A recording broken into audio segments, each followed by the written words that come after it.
Hello friends,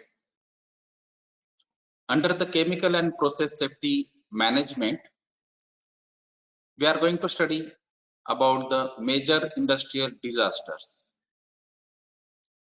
So under this title, there are major 5 disasters and one of the disaster is the Flixborough UK cyclohexane disaster 1st June 74. So let us discuss what exactly the disaster is, what are their consequences or the effects, and the learnings from this disaster.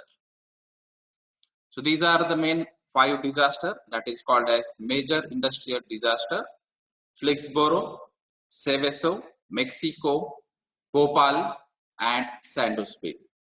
So we will discuss the first one, that is Flixborough disaster 1974. So this is the photograph after this disaster. You can understand the severity of that accident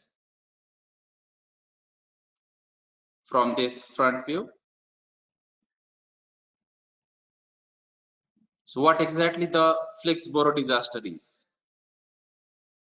The Flixborough disaster was an explosion in chemical plant close to the village of Flixborough, North Lincolnshire, England on Saturday, 1st June 1974. And due to this place, due to this village, this disaster is called as Flixborough disaster.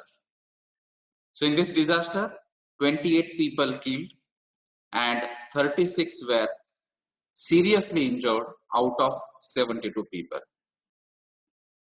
The chemical works owned by Nipro UK, that is a joint venture between the DSM, that is Dutch State Mines, and the British NCB, that is National Coal Board, had originally produced fertilizer from byproducts of the coke ovens of a nearby steel workers. So in this chemical company, in 1967, it had instead produced caprolactam, a chemical used in the manufacture of nylon 6. So this caprolactam is a raw material for the nylon 6. So this caprolactam was produced from the cyclohexane. It means cyclohexane is going to convert into caprolactam, and this caprolactam is going to be used to produce nylon 6. That was the old procedure. After that, there are some government changes, government decisions, and then this process was modified.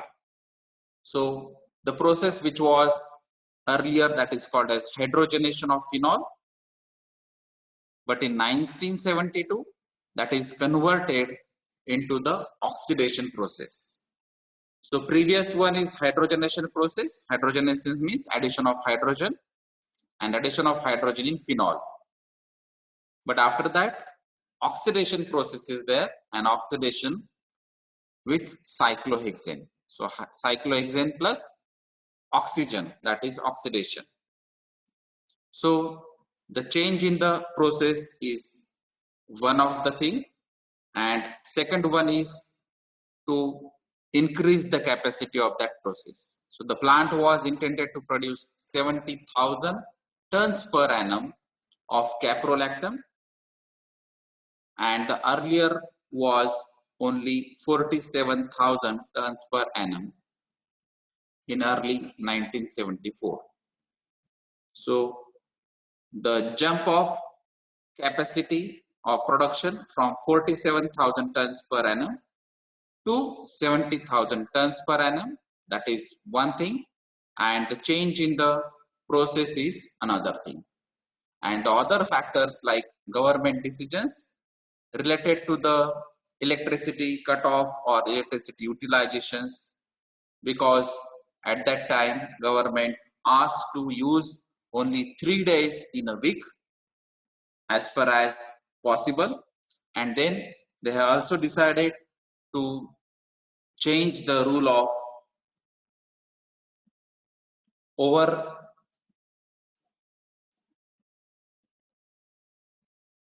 and then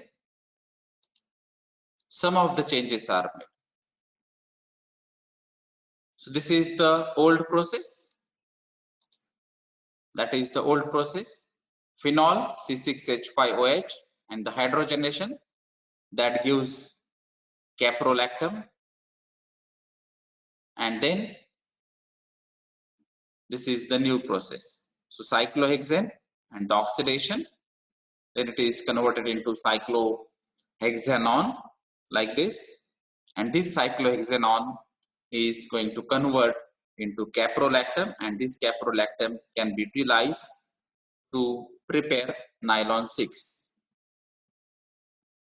So the major change is hydrogenation, that is the first step in the old one, and this is the oxidation of cyclohexane is the major change. Then from this photograph you can understand there are 6 reactors, that is 1, 2, 3, 4, 5 and 6. So there were 6 reactors in the series in this process where these initial and final steps are occurred through this mechanism or the reaction mechanism, and due to some incidences the reactor number 5 is skipped, and that is why the reactor 4 and 6 is connected through the pipe directly without 5th reactor. So we will discuss what exactly happened, but this photograph clearly gives you the idea. There are 6 reactors in series, and in this schematic diagram you can understand the 4th reactor is directly connected to the 6th reactor without 5th reactor and connected to the pipe only. So that is the bypass pipe. So this gives us the idea. Now this 1, 2, 3, 4 and 5th reactor is skipped, and directly 6th reactor is there. So from this flow sheet you can have the idea what exactly the changes were. So I'm not going to discuss the overall details of this flow sheet. I'm going to focus only this point where the 5th reactor is eliminated and pipe is connected. So what exactly the incident is? A 20-inch diameter temporary bypass pipe jackknifed and failed under the thermal expansion stresses. Thermal means heat. Expansion, we know that metal are having the properties after the temperature or heat absorption, it is going to expand. And if due to this temperature increase, due to this expansion, if stresses are generated, then these are called as thermal expansion stresses. And that is why in many of the cases thermal expansion bellows, thermal expansion joints, thermal expansion walls or some gaps are maintained for the thermal expansion processes. So this is one of the point that 5th reactor is skipped and a 20-inch diameter bypass line is attached. So due to this 40 out of 120 tons of cyclohexane escaped into the congested reactor support structure. So after this thermal expansion stress, this 20-inch diameter pipe is cracked, and due to this crack, the high pressurized cyclohexane which was flowing through these pipelines are escaped through these lines. That is from the 4th reactor point and 6th reactor point. So within 2 minutes, the vapor cloud ignited and a detonation class, that is VCE, vapor cloud explosion, took place. So that is equivalent to 35 tons of trinitrotoluene equivalent. So within 2 minutes, these cyclohexane vapors are generated, and this vapor cloud, which is of cyclohexane, is ignited and detonation is happen. So we have already discussed the details of explosion phenomena, what exactly the explosion phenomena is, what exactly the deflagration and detonation is, and we know that detonation is more dangerous than the deflagration.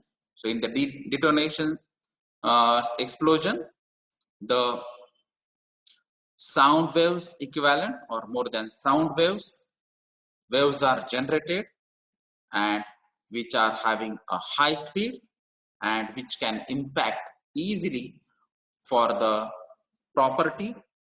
So property damage as well as the fatalities are more in case of detonation rather than the deflagrations. So the detonation is happen within 2 minutes. So this is the case what exactly we have discussed. So this is the fourth reactor. This is the sixth reactor. So fifth reactor is skipped due to some changes and damages in this fifth reactor. So the unskilled operators and engineers skip this fifth reactor, and these fourth and sixth reactors are connected through this pipeline. So this pipeline diagrams clearly shows you what exactly the changes are occurred, and the ultimately the final stage is that this pipeline, which is 20-inch diameter pipe connected through fourth and sixth reactor, is cracked, and through these points the cyclohexane is escaped from these points. So near about 40 tons of cyclohexane is escape into the atmosphere, so which is shown in this schematic diagram, and then ignition and vapor cloud explosion is happen. So this is the thermal expansion or thermal stresses which is occurred with this jackknife, and due to this vapor cloud explosion, what exactly the impact or the periphery which can be covered due to this VC is shown in this diagram.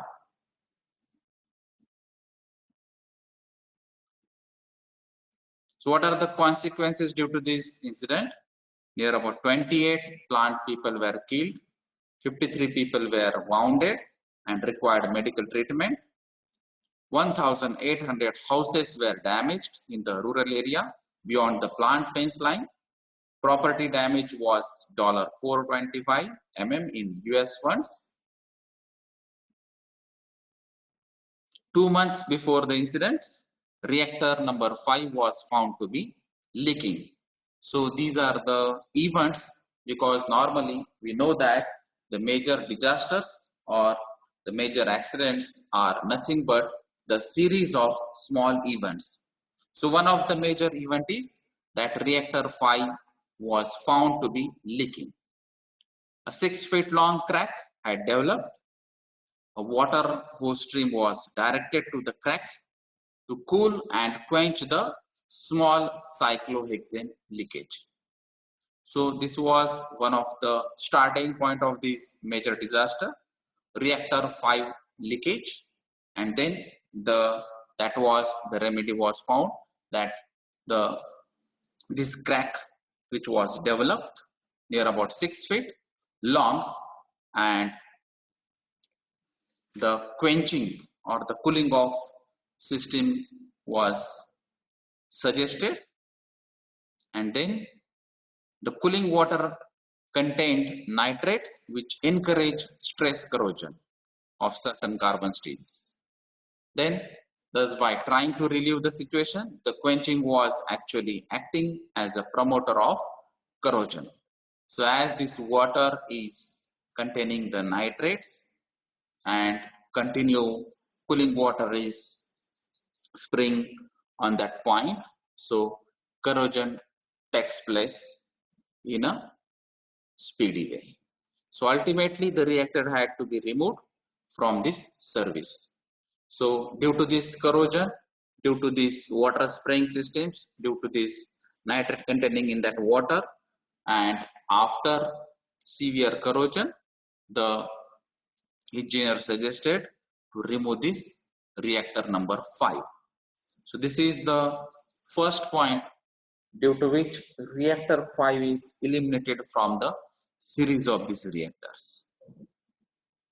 There was no experienced works manager and available on that site at the time of removal of reactor 5. So the previous work manager, a good maintenance engineer with 25 years experience, had quit because an anticipated promotion was given to an outside person. So this was the second event which was happened, as there was no experienced works manager present while removing or eliminating this reactor 5, and due to this reason. So that was the bad decision by the management. As there was no experienced mechanical engineer on site, those remaining decided to fast track or scratch pad a solution for the intended bypass. So due to this resignation of that 25 years experience works manager, the present engineers or the present workforce decided to go for the bypass pipe, and they sketched a full scale bypass line in chalk on the maintenance floor. No stress analysis calculations were performed on the bypass connections. So there was no analysis, no study on the stress calculation or the thermal stress calculation. So the bypass line was quickly installed and the plant put into the startup mode. Shortly after startup, the bypass line failed, causing 40,000 pounds of cyclohexane to leak into the confined space of the reactor support structure. Within 2 minutes, the VC is happened and the vapor cloud explosion took place. So what are the lessons learned from this incident? The main root cause of this accident was the use of cooling water with nitrates to quench cyclohexane leaks on the reactors. Another root cause was installing a bypass line or any line for that matter without stress analysis. This is a recipe for the disaster. A third root cause was management must recognize when they are vulnerable to critical manpower changes. More control is required to conduct a good engineering practices once the plant is up and running. Poor location and poor construction of the control room. Plant was too congested at the design stage. Must minimize hazardous inventories. The process hazard review required at regular intervals. So this was the case which is related to the leakages, cracks, elimination of reactor 5, etc. Then plant must adhere to pressure vessel regulations. So we have to check the pressure limits and the temperature limits and their stress analysis, etc. Require emergency planning with the community. So after leakages, there were no emergency planning for that purpose. So from these incidents, from these points, some deterministic pre-planning flammable hazard should be there. That is, defines vapor cloud characteristics between upper explosive limit and lower explosive limits. So we have discussed all these things in detail in the explosion presentation. So BLEV, that is shock wave, thermal and fragmentation analysis should be done. So BLEV is also discussed in the explosion phenomena. Then flash fire, thermal analysis should be done, and VC analysis also should be done. That is vapor cloud explosion. Then we have to also focus on the space separation with reference to the ISBL, OSBL and green belt. So these are the different deterministic pre-planning points as far as the flammable hazard is concerned. Thank you.